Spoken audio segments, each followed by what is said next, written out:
unfortunately, I'm able to confirm that it is too hot in here. That's right.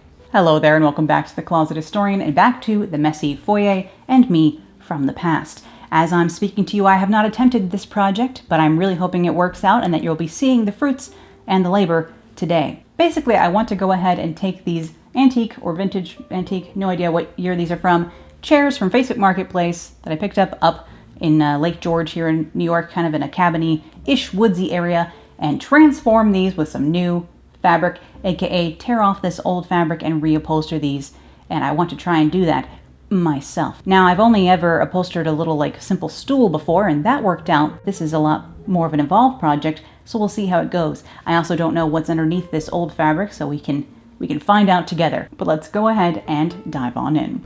Do you hear that? Do you hear it, my friends? It is the sound, the sweet, sweet sound of the air conditioning unit. Oh yeah, buddy. Currently set to 70. Between this unit and the other one I put it in the front, it's down to 73 here in the room, or downstairs in my house, which compared to the 84 it was last night, is killer. Which is a little loud right now. This one is vibrating a little bit more than the one in the front, but who cares, because it's actually livable in here, which is all a gal can ask. This is not an ad for the GE profile, but so far I like it well enough. Is it the world's quietest machine ever? I have nothing to compare it to because I've never had any other window air conditioner in my life. So I just like that they are low profile. So there's a window above this, and therefore you kind of don't see it as much. I'm gonna have to invent a cover for this, but we'll get to that later. Anyway, here's our light fixture again. Here's what I'm actually up to today. I'm scrubbing the walls. Now you might think the walls don't look any different. That's because I've scrubbed clean from here to here. So this side of the wall is ready for primer and then paint. However, I still have this side of the wall to scrape and wash because we have upgraded to a scraping technique. And then I also need to do all of this. I think I started down here a little bit, but not enough to really count. I'm gonna have to scrape, especially right there, and clean this whole wall as well. I'm gonna try and get as far as I can tonight. It did take me 2 hours to get from here to here, and it's extremely exhausting to scrub the walls, so not the best. I'm going to go ahead and try and finish this wall at least, and if I could get through this wall too, that would be amazing, so I could prime everything tonight, paint everything tomorrow. Oh, I would really love to get past this part, because even if I can just get everything painted and I don't get all my stenciling done, at least I can put the room back together for the most part, even if I don't have all my stenciling done. So I need to scrub these walls. It, no lie, is not fun. In this spray bottle, I have hot water, which of course is no longer hot right now, Goo Gone, and vinegar. What a combo. So you shake that up, you spray it on to get everything nice and moist. I also have the straight gel Goo Gone, which has fallen to the floor, but I'll pick that up and we can spray that on as well to try and loosen up the dry but easily activated glue that is living on my walls. And then I've actually upgraded. I was using a plastic scraper, but I've just straight up gone over to this buddy and just trying not to gouge the wall, but just to scrape the freaking glue off of it, which is working quite well. So instead of just scrubbing 800 times for hours and hours on end, I'm gonna Goo Gone, scrape all of that off, and then wipe off the Goo Gone / glue afterwards, which means basically I have to scrub down the wall 3 times instead of 30. So I think that's worth possibly gouging a couple of marks in this wall to do that, because yikes. Also, I need to move this charger before I forget and get it soaked with Goo Gone. Technically, if you were going to be safe, by the way, while doing this, you would turn the circuit on of this room off, but I'm not going to do that. So if you're seeing this video, everything turned out okay. Okay, can you see that slight sheen on the wall? It means that today I finished up cleaning this last half of wall. I had to clean the last 3 strips of it, which was fun, as you can imagine. And I just Zinsser primered it. Boop, from there to there. So now tomorrow I get to paint it arsenic onto these walls, and I can start my stenciling on these walls as well, so I can continue my little leafies, and I can continue trying to do the ceiling with my even more epic tape. To those of you who suggested gaff's tape or gaffer's tape, I have some somewhere, but I actually ordered another roll because I don't even want to have to hunt for it, but that might be a good idea. So I'll try that. I have that, and then I have like this stucco tape. I don't know, it's for outdoors. We'll see what happens. Whatever works. So we'll see how that goes tomorrow, and I will update you then. But for now, I am going to make a frozen flatbread from the Trader Joe's and mix up like an Aperol Spritz because it's Saturday, it's 6:30 p.m., and I'm done with work. Woo! You know what this means. The walls have a coat of arsenic on them. Not actual arsenic, but you know what I mean. Nothing has ever felt so good as painting these walls at last, after scrubbing all the stupid goop off of them and priming them yesterday. I let them dry overnight, and then today before lunch I got the first coat of arsenic on there, and I will do the second coat later this afternoon, and then I can start stenciling on these walls as well, which is very exciting. I want to get as much stenciling as possible done before I paint the floors. Obviously I have to wash the floors before I paint them. That goes without saying. I'm also only going to be painting around the middle. I'm not going to paint the middle because I don't want to move this couch out of this room. So the rug will cover it, whatever. One day I will either restore or put new floors in here, so I'm not worried about it. But what I'm trying to say is I need to paint the baseboards underneath this thing. That's what I'm noticing right now. That I want to do as much stenciling as I can before I paint the floors, because the floors will take a little while to set, and I don't want to move the ladder around on freshly painted floors. So I'll see what I can do there, because it would be better to stencil first and then leave the floor to set for a couple days before I move furniture around on it, put the rug back in here, all that stuff. This is the rug I'll be using. It's folded up right now. You can kind of tell from looking at the back of it that it's mostly shades of pink and black and white, and has a tiny bit of this kind of tealy mint in it. I grabbed this rug because it was a 9x12 on super sale on Wayfair when I just had first moved into the house, and I knew I needed something in here so I didn't have to look at this burgundy floor. And I thought I was going to paint the room purple. Now that I'm no longer painting the room purple, this rug doesn't go as much. I want a different rug for in here, but it's not in the budget for right now. So this is the rug that will be living in here until I can save for a different one. It's not going to be a perfect match. It'll be eclectic, as it were. We'll see how that looks when I get it back out. Unfortunately, my next task, while I am waiting for the last of the wall bits to dry in the other room before I can do another coat, is to paint the coffee table I picked up on Facebook Marketplace. I think this little handle is really what gives it away as being 70s, so I might try and take this little handle on this drawer off because it's not a real drawer. The top of this is a nice dark wood. It's, however, just not the same tone as everything else in the room. And I'm going to be keeping it in a much nicer way, covered with coffee table books for the most part anyhow, so you won't be seeing it.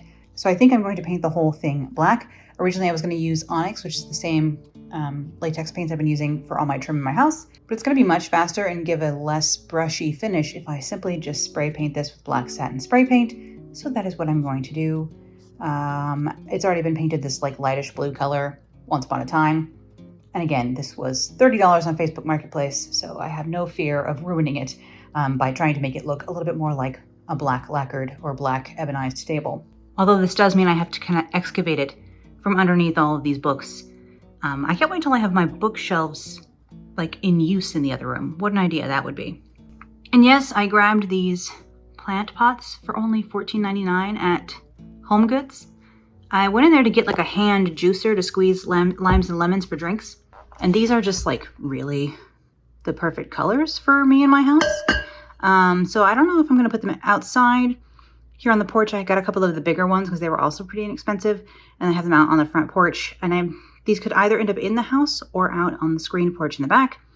Depends on if I end up finding fake plants for them or real plants, I suppose. And they have been fully inspected by Oliver, so that's good. What are you doing there, buddy? Listen, bub.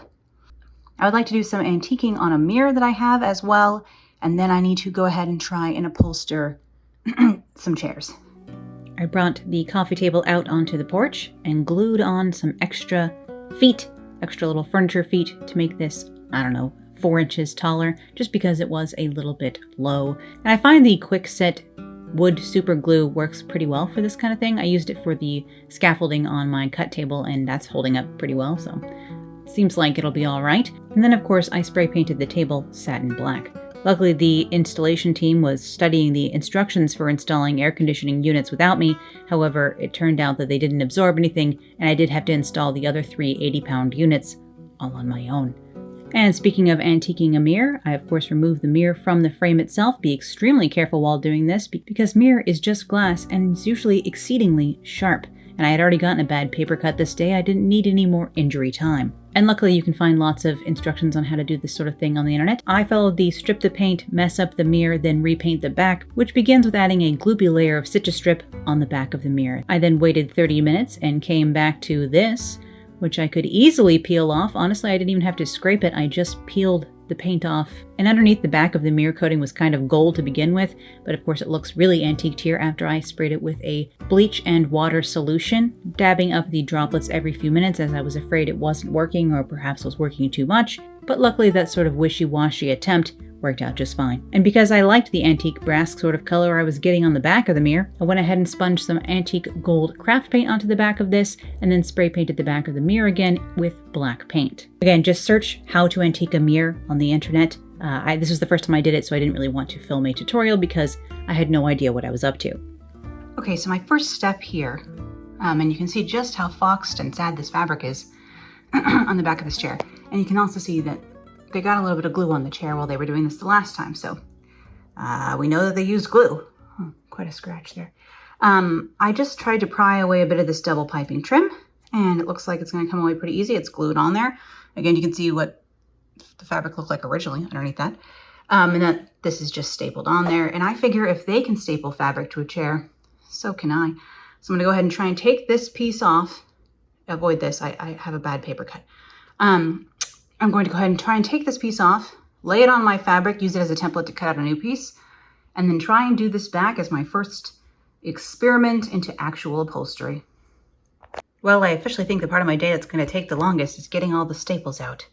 I don't actually have the correct tool for that. Also, this seems like far too fresh of material, this stuff that is, to be original. So the person who told me this was original fabric, I didn't believe you then, and I certainly don't believe you now, but these were very inexpensive chairs on Facebook Marketplace, so no trouble there. Again, they do have some scratches, but they are super haunted looking and therefore will do me just fine. Yes, the air conditioner is on in the background. It's supposed to be a scorcher today, 98. But this is what the back of this looks like once I finally got our friendly piece of old fabric off. As you can see, there's bits of glue and stuff. So again, the nice thing about having something that isn't perfect is, you know, I guess you can make it worse, but. And this was the amount of staples just holding that one piece on. So me and my pliers and the pry screwdriver are gonna have a great day today.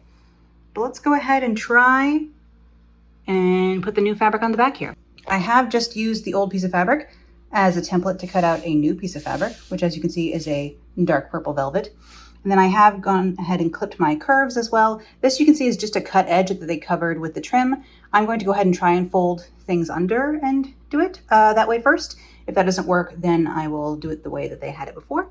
And I do have an electric little staple gun here with some, I think these are 1/2 inch staples. I probably should go down to 1/4 inch staples. So I can go grab some of those out of the supply closet here and try this out. Okay, I think we can all agree I needed to pull it tighter down here, all right? But that's what learning is all about, okay? And that's why you start on the back of the chair, okay? So I'm gonna go ahead and try and do the front, and we'll see if I do better. Oliver, what is going on in the peanut gallery? Be nice. So I think we need more staples, and I need to pull this tighter. But in general, it's velvet, so it's gonna, you know, look different anyway. We just give it a little zhuzh, and then it looks less noticeable, right? Well, this part is already significantly less fun. I've had to lay the chair down, but because this is stands out so far from the chair, getting the staples down in this groove while working on a curve is a unique challenge. So, why start with a simple project when you could do something curvy and strange as your first upholstery project, Not gonna lie, kids, that was quite painful. But I guess now that it's on there, we're, what are you gonna do? Again, absolute perfection? No. But serviceable? Hell yeah. Better than that? Hell yeah. So, I think we're going in the right direction at least. Oof. Oliver. Beebin. No, not for eating, Mupin. Okay, so taking this side piece off around here, it looks like part of the reason it's there is because this front piece wasn't actually long enough to reach. I don't know if that was intentional or like part of the original idea, or if they had only enough fabric to barely do these chairs and that's why they added on a strip there. I don't know if it's necessary, but I'm glad it seems there's like a muslin layer underneath this and all kinds of different stuff happening. So I'm going to investigate further and take this piece off, cut something that's a little bit extra long, using that as a template to try and recover the seat of this chair. Send good vibes. Sir, I need that batting. Excuse me, sir. I actually need that batting. I'm working on the chairs. Sir, I need that batting, sir. You don't care? Does not care in the least. That's mine. What are you doing there? You think just because this place is a mess, you're allowed to sit wherever you want? Okay, so part of the reason I think they had put an extra piece of fabric here for stability is because these springs, when you sit down, you can really crunch the front of this chair. So obviously if there was more stability there, you wouldn't notice this wrinkle when people sit. But honestly, it's fine. Everything feels pretty stable sitting on this chair. It could probably have its springs restrung, but it's not, like, it's pretty springy still. Like, I think she's got some more years in her left. So this muslin layer that's underneath here, I'm going to go ahead and keep. I will actually add on one more layer of batting, just with it doubled up in the front to try and fill this space a tiny bit. But I will pull this taut otherwise, and I will staple it underneath my purple velvet upholstery fabric here and do my best. We'll see how this goes. Once again, this is not a tutorial, as you can tell. This is just a diary of me trying to put these darn things together enough so that they look nice, like they function and look nice as well.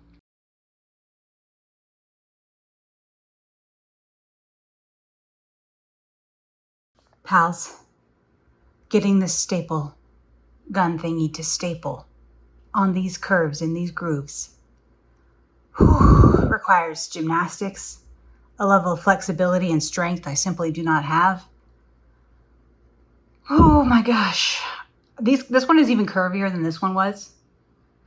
So unique. I mean, could this have been pulled a little bit tighter? Sure, by somebody, but not by me, not by me. So I'm at this point, which is the point where I get to put the trim on the bits. So you staple, into your groovy groove. And then what you do is you can either use tacks if you can find them, or you glue on your trim over your staples and it cleans everything up for you. Thank heavens. But I really like my staple gun, or at least I used to. But now there's a lack of knowing exactly where the staple is gonna go. And so I either put it too far into the upholstery or too far into the wood. So for every staple I get in where I want it, I have to pry one out with the pliers, and I feel the blisters forming in my hand. So I won't say it's easy, but I do think it's worth it, at least, because dark purple velvet is obviously superior to this stained weirdness fabric, but oh my goodness, these are going to be purple forever. These will be purple. I mean, knock on wood, that it all stays now that I've got it on there. But these will be purple until I can afford to have them done because, oof, wow, blah. All right, what you can't tell is that it's a whole new day. I was just doing the back of this chair and I got this far and it was so curvy and so annoying. And by the time I got the top of this done, I really didn't have energy to start on the bottom, but started I did. I pulled off some of it, but this has so many staples in it and my hand was hurting so badly from taking out so many staples that I did not get this piece of fabric off last night. But here I am, renewed, hopefully, the next day to go ahead and finish taking off this fabric and finish up this second chair. That way I can go ahead and try my new tapes on the stencils on the ceiling because I have not actually been able to try them yet because I've been working on other projects. That's right. So hopefully I can get back to that in a moment. All right, pals. I have finished the other chair. And again, are these absolutely perfect? No. For my first upholstery project ever, other than like a simple stool where it was just a rectangle, I think I didn't do half bad. And they will certainly serve the purpose in this room of complementing the purple couch and offering extra places to sit. And one day, yes, Oliver's walking on plastic in the background and making a ruckus. And one day when I have, I believe they call it disposable income, more of that, then I will have them professionally reupholstered and refinished. But until then, these should serve us just fine here in the forest-themed salon. Though, of course, the rest of the room currently looks like this. So I have a lot of work to do, especially because my family are coming to visit in early July, which is a couple weeks away, about 2 weeks away from now. And I have to get this room completely finished before then, obviously, the rest of the house cleaned, which is a task in itself. So forgive me, but I better get to it. It occurs to me that I am forgetting to show you what the antique mirror, or the antiqued mirror, looks like now that I put it back into its frame. And it looks like this. You can kind of see what we have going on here. She looks not new anymore. You got some, serious grimeage. Here, focus. Thank you. Which is, of course, on the back of the mirror. I would say that technique works quite well. Again, be super careful if you're going to do that, though, because the glass, usually the edges are still rough, which is a recipe for actual disaster, so do be careful. But this mirror actually is part of a vanity, and the vanity did not fit on the moving truck, but we had already packed the mirror. So I have the mirror from my vanity dresser set that I've had since I was like 18, that my mom painted for me in this oil-based black, which is nice and shiny. But I no longer have the tall, slim little dresser or vanity table that matches this because they're back in Colorado, sadly enough. But I do still have this mirror and it will work well in here for now. So this is from a 1970s, like Rococo inspired vanity set. So not quite the period that we're after, but it's sort of a Regency-ish mirror in this strange Sleeping Beauty Victorian inspired weird arsenic room. So should be fine. Okay, pals. I know it doesn't look that different, but actually this little bit here is fresh because I got the stencils to stick and we have a winning tape. All you theater nerds out there, all you former tech kids, you are in the winner's circle today because gaffer's tape works on the ceiling and holds the stencils in place. And surely I've never been more excited about tape in my life. Which means I can continue with the design down the ceiling and of course add some more stars on in between because I was just actually waiting to see what this looks like once I have the ceiling border up before I put more stars on. So I will do the ceiling border, put up the stars, finish the walls, and show you exactly what I've got going on in the next video. And it's me from the past again. This person doesn't know how that came out, but here I am hoping that worked out, and now I have fancier chairs. I mean, the chairs are, I guess, are still as fancy, but hopefully they fit into the space a little bit better now. Regardless, thank you as always for watching today, and thank you to my patrons for making my work possible. I'll be back with more sewing, vintage fashion, costuming, crafting, and decorating real soon, so I'll see you then. Bye.